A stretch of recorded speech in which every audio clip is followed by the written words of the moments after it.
నమస్కారం. ఇది news today 9 TV. నేను మీ స్వప్న. తాజా వార్తలతో మీ ముందుకు. తాడేపల్లిగూడెం జనహితం కోరే వారందరూ జనసేన పార్టీలో చేరాలని జనసేన మంగళగిరి నియోజకవర్గ ఇన్ఛార్జి చల్లపల్లి శ్రీనివాస్ పిలుపునిచ్చారు. స్థానిక మారిశెట్టి ఫంక్షన్ హాల్లో బుధవారం జనసేన పార్టీ సభ్యత్వ నమోదు కార్యక్రమాన్ని ఆయన ప్రారంభించారు. తాడేపల్లిగూడెం తణుకు నియోజకవర్గాల పరిధిలో సభ్యత్వ నమోదు కార్యక్రమానికి అనుసరించవలసిన విధివిధానాలపై దిశానిర్దేశం చేశారు. ఈ కార్యక్రమానికి ముఖ్య అతిథిగా విచ్చేసిన సందర్భంగా ఆయన మాట్లాడుతూ గతంలో 12 లక్షల సభ్యత్వం నమోదు అయిందని ఈ దఫా రెట్టింపు సభ్యత్వాలు చేయాలని కోరారు. నియోజకవర్గంలో ప్రతి గ్రామం, మున్సిపాలిటీల్లో ఉన్న వార్డుల వారీగా సమీక్ష చేసి కార్యక్రమం నిర్వహించాలన్నారు. జనసేన సిద్ధాంతాల పట్ల ప్రజలకు అవగాహన కల్పించాలని అన్నారు. ప్రజల మేలు కోసమే జనసేన పార్టీ పనిచేస్తుందని, సిద్ధాంతానికి కట్టుబడి ఉండటమే పవన్ కళ్యాణ్ ఆశయమని అన్నారు. పవన్ ఆశయాలను ప్రజల్లోకి బలంగా తీసుకువెళ్లాలని ఆయన పిలుపునిచ్చారు. జనసేన పార్టీ సిద్ధాంతాల పట్ల ప్రతి కార్యకర్త పూర్తి అవగాహన కల్పించుకోవాలని ఆయన సూచించారు. పార్టీ కోసం అహర్నిశలు పనిచేసే కార్యకర్తలకు గౌరవస్థానం కల్పించాలనే ఆలోచనతో వారికి సాధకులుగా పవన్ కళ్యాణ్ స్వయంగా నామకరణం చేశారని, కార్యకర్తలకు ఆయన ఇచ్చే విలువ ఆ స్థాయిలో ఉంటుందని అన్నారు. స్థానిక శాసనసభ్యులు, రాష్ట్ర ప్రభుత్వ విప్ బొలిశెట్టి శ్రీనివాస్ మాట్లాడుతూ జనసేన బలంగా ఉంటేనే కూటమి బలంగా ఉంటుందని, ఈ సందేశాన్ని ప్రజల్లోకి తీసుకువెళ్లాలని కోరారు. అర్ధరాత్రి ఫోన్ చేసినా జనసైనికులు స్పందించి ప్రజా సమస్యల పరిష్కారానికి కృషి చేయాలని అన్నారు. ప్రతి కార్యకర్తకు నాయకుడిగా ఎదిగే అవకాశం పవన్ కళ్యాణ్ కల్పించారని అన్నారు. కార్యకర్తల యోగక్షేమాలు చూసిన మొట్టమొదటి పార్టీ జనసేన అని తెలియజేశారు. పార్టీ సభ్యత్వ నమోదు కార్యక్రమంలో ప్రతి కార్యకర్త చిత్తశుద్ధితో పనిచేసి పార్టీ లక్ష్యాలను, పవన్ ఆశయాలను సాధించే విధంగా కృషి చేయాలని కోరారు. ఈ సమావేశానికి ఇచ్చేసినటువంటి తణుకు కాన్స్టిట్యున్సీ, తాడేపల్లి కాన్స్టిట్యున్సీ వీర మహిళలు మరియు జన సైనికులందరూ కూడా పేరు పేరున ఉదయపూర్వ నమస్కారం. మరి ఈరోజు ఈ సభ్యత్వాల గురించి చాలా రకాల సమస్యలు, విమర్శలు కూడా ఉన్నాయి. ఎందుకంటే ఇదివరకు కొన్ని సభ్యత్వాలు ఈ గ్యాప్లో కొన్ని మనం ఇవ్వలేకపోయాం. మొన్న లాస్ట్ టైం జరిగిన దాంట్లో రెన్యూల్ చేసుకోలేకపోయాం.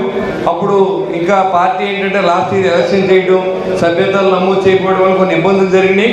అయినప్పుడు కూడా చేసిన ప్రతి ఒక్కరు కూడా మనం చెక్లు ఇచ్చి బాధ్యతను పార్టీ తీసుకుంది. ఖచ్చితంగా మనం కూడా ఇచ్చాం.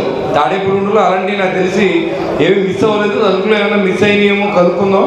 తప్పకుండా మీకు ఏ ఇష్యూ వచ్చినా సరే మీరు రండి ఇక్కడికి. నా వల్ల అంటే what is the real strength అనేది మనకి తెలియాల్సిన అవసరం ఉంది. ఆ స్ట్రెంగ్త్ మనకి కళ్యాణ్ గారు కూడా చెప్పింది అదే. ఇది డబ్బుల కోసం చేసేది కాదు. మీరు ఇచ్చే డబ్బుల్ని మళ్ళీ మన కుటుంబాలకు ఇచ్చేలాగే మళ్ళీ ఆయన కూడా 2 కోట్ల రూపాయలు ఆయన విరాళాన్ని ఇచ్చి మీ అందరికీ మళ్ళీ సభ్యత్వాలు డబ్బులు తక్కువైనా చేయాలనేది ఆయన ఉద్దేశం. చాలామందికి ఇప్పుడు కొత్తగా మేము అడిగింది ఏంటంటే ఏదైతే యాక్సిడెంటల్ డెత్ అనేది అందరికీ రాదు, అలాగే జరిగిన సడన్ డెత్లు ఎక్కువ అయిపోతూ ఉన్నాయి ఈ మధ్యన. ఎందుకంటే సడన్గా మన కరోనా వచ్చిన తర్వాత 32 సంవత్సరాల పిల్లల నుంచి కూడా చనిపోతూ ఉంది.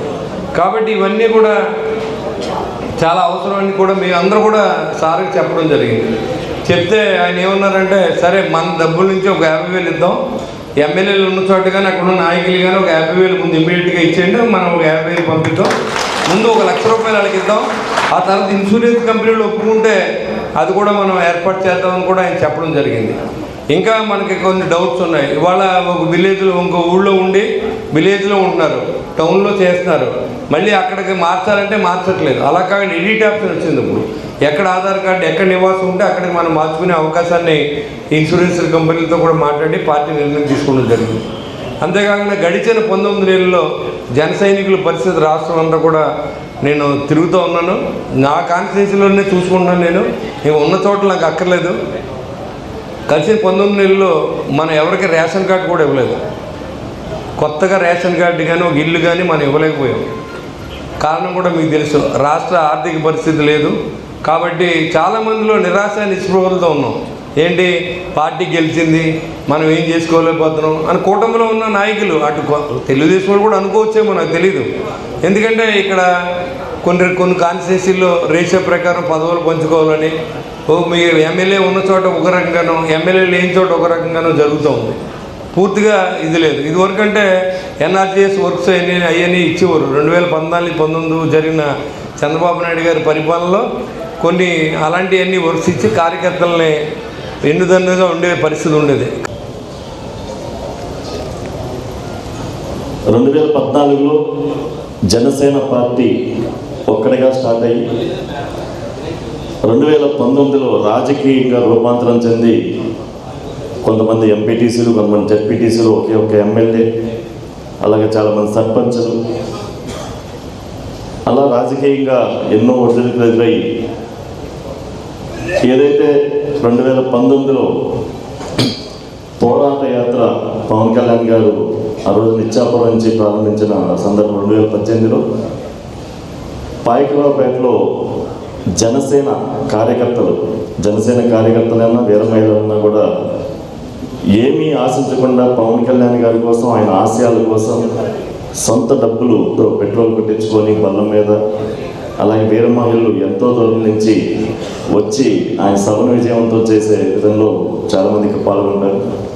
అలాంటి కార్యకర్తలు ఫ్లెక్సీ కడుతూ ఆ రోజున పాయకరావుపేటలో చనిపోతే వాళ్ళ ఇంటికి వెళ్ళినప్పుడు పవన్ కళ్యాణ్ గారు చదించిపోయి వీళ్ళకి మనం ఏం చేయాలి, నా కోసం వీళ్ళంతా కష్టపడుతున్నారు, ఏం చేయాలని చెప్పి ఆ రోజున ఆయన సంకల్పం చేసి ఈ యొక్క క్రియాశీలక సభ్యత్వం రూపాంతరం చెందింది.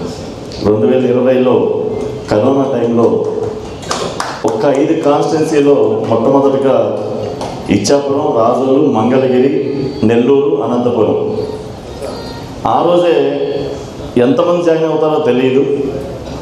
5 లక్షల రూపాయలు మనం ప్రకటించాలి, దానికి ఎంత అయితే బాగుంటుందని చెప్పి మా కోర్ కమిటీ అంతా రోజున మీటింగ్ పెడితే 500 రూపాయలు అయితే బాగుంటుంది అంటే ఆ రోజు ఇన్సూరెన్స్ కంపెనీ వాళ్ళతో, అంటే ఆ రోజున ఉన్న పరిస్థితుల్లో ఏ రాజకీయ పార్టీ, ఈ రోజున చాలా పెద్ద పార్టీలు ఉన్న ఏ రాజకీయ పార్టీ కూడా ఈ 5 లక్షల రూపాయల ఇన్సూరెన్స్ కార్యక్రమం లేదు.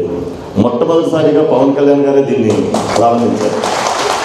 అది మనం గమనించాలి. ఎందుకంటే మన ఎందుకు పవన్ కళ్యాణ్ గారు పడే తపన నిరంతరం మేము దగ్గర, అంటే నేను అందరికంటే కొంచెం అదృష్టవంతుని. ఎందుకంటే మంగళగిరిలో నేను దగ్గరగా ఉండి ఆయన చూస్తూ ఉంటాను. ప్రతి విషయం క్షుణ్ణంగా ఆయన మనసుకు వేసుకొని దాని పరిష్కారం కోసం చాలా దీర్ఘంగా దాన్ని ఇచ్చేస్తాడు.